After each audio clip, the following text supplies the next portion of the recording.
I just used my old backhoe to fill this 110-foot long trench with river rock.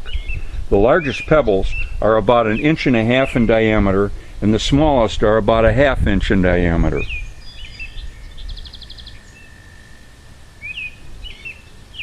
Although the machine did all the heavy lifting, I still had an hour of hand raking to do to get all the pebbles tidied up and into the trench. Just to recap, the main reason for making this trench last fall was to enable water to get away from under the new patio that is just below us. And the new patio's job is to keep any runoff water from getting into the basement through the patio door. And we certainly have succeeded on both counts. Yesterday and the day before, we had 5 inches of rain, and the trench worked out just fine. This is all that's left of the rock that I ordered. I ordered 12 yards of this river rock, and it cost a bit over $600 delivered. This was my first time to try to estimate an exact amount of material. I did my best at measuring the trench in several places. My first estimate came out at 16 yards, but I have seen enough crushed rock delivered here to make me think I had gotten something wrong. So I went back and remeasured. That's where the 12 yards came from. But by the time I was ready to call in my order, I was almost convinced that 10 yards would have been enough. But since the delivery charge was $150 anyway, I thought I might as well take the 12-yard route. And again, you can see what's left of that. That pile is maybe 2.5 feet high at the highest, and it's about 3 or 4 feet in diameter. So there's not much rock left.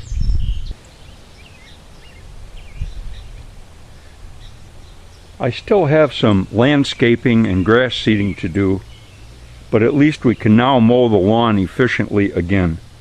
I did overfill the ditch in a few places, but I'm waiting for a good rainstorm to settle it.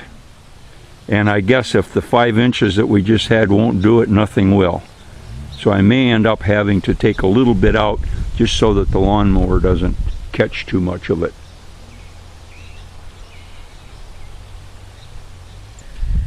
I'm glad that the hard part of this job is done.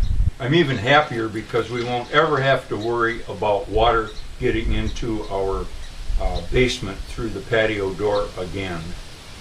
Maybe we'll never have crazy spring weather like we did last year, which was 2019. But if we ever do, we are ready. You can see that the base of the patio is 4 inches below the patio door. And there's a several inch slope coming down to where it meets the gravel, and we have some really nice drainage built in underneath that. And so here we go down, down, down, down, down out to the field. I've already shown this before, but here's where we got rid of all the extra material that we took out of the trench.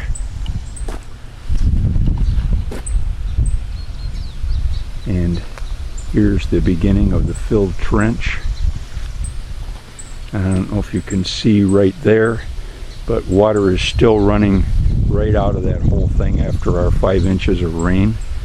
And so I'd say it's working pretty darn good. And there's a shot of the whole thing.